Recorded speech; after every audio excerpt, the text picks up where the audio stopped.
नमस्कार दोस्तों, आज की हमारी इस वीडियो में हम आपके लिए संतोषी माता के व्रत की एक बहुत प्यारी कहानी लेकर आए हैं। एक समय की बात है, किसी नगर में एक राजा और एक रानी रहते थे। उनके दो बेटियां थी। राजा ने अपनी दोनों बेटियों को तैराकी, तीरंदाजी, घुड़सवारी सभी प्रकार की शिक्षाएं दी थी और साथ में रानी ने अपनी बेटी को घर की जिम्मेदारी भी बहुत अच्छे से सिखाई थी। बड़ी बेटी मुस्कान और दूसरी बेटी चंपा थी। मुस्कान तोली सांवली थी और चंपा मुस्कान से थोड़ी सुंदर थी। रानी माँ हर शुक्रवार को पूरी विधि विधान से व्रत किया करती थी। उनके महल में एक दाई माँ रहती थी जो अपनी भतीजी से राजा की शादी करवाना चाहती थी, लेकिन राजा ने अपनी पसंद की राजकुमारी से शादी की थी। इसलिए वो दाई माँ रानी माँ से चिढ़ती थी। इसलिए वो हर समय सभी के पास रानी माँ के प्रति कान भरती रहती थी। मुस्कान कभी किसी की बातों में नहीं आती थी, लेकिन चंपा दाई माँ की बातों में आकर अपनी माँ से लड़ने लग जाती थी। एक बार एक राजकुमार का रिश्ता मुस्कान के लिए आया। राजा ने धूमधाम से मुस्कान की शादी कर दी और उस राजकुमार को अपने घर जुआई बनाकर रख लिया।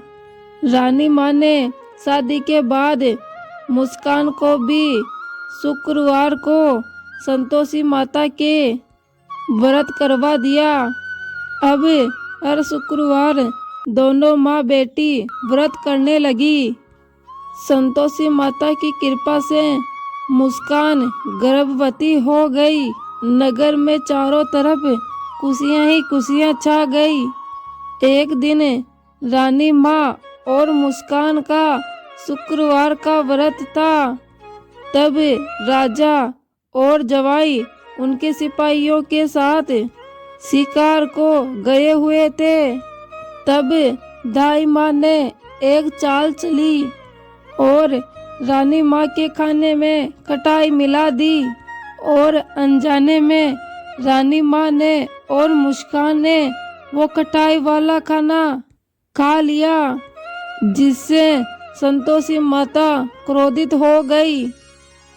क्रोध होकर संतोषी माता उसके जवाई और राजा को रास्ता भटका दिया और उन दोनों की याददाश्त भी चली गई।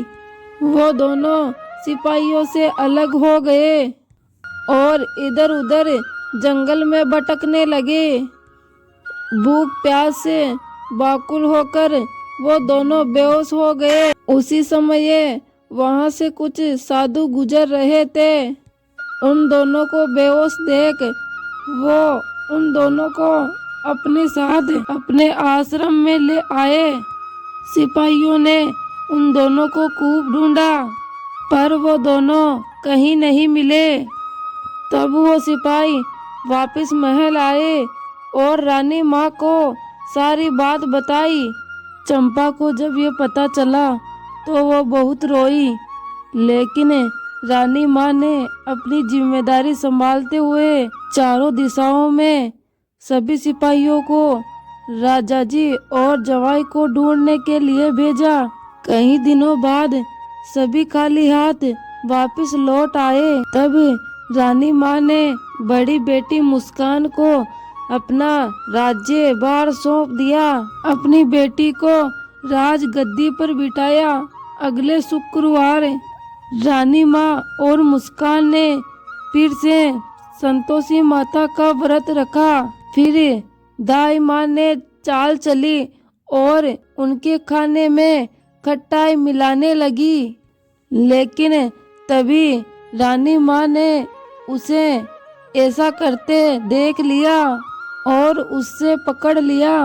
पूछने पर दाई माँ ने सारी बात बता दी कि उसने पहले भी खाने में खटाई मिलाई है। तब रानी माँ ने उसे काली कोठरी में डलवा दिया।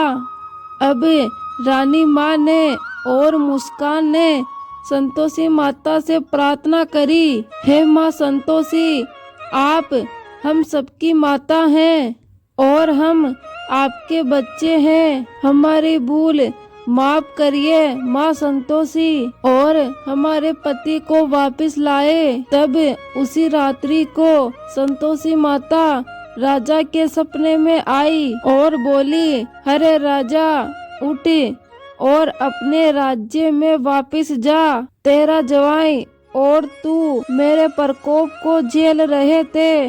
अब तू अपने राज्य जा और मेरा एक मंदिर बनवा।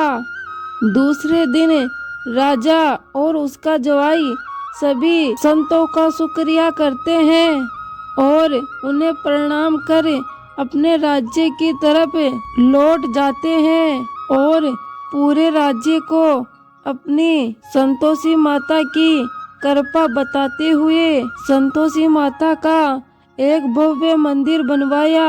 रानी माँ ने मुस्कान के साथ धूमधाम से संतोषी माता के व्रत का उद्यापन किया। मुस्कान को एक बहुत सुंदर पुत्र प्राप्त हुआ और महल में वापस खुशियां ही खुशियां छा गई। हे संतोषी माता, जैसे आपने रानी माँ और मुस्कान पर अपनी कृपा करी, वैसे ही इस संसार पे सब पर करना।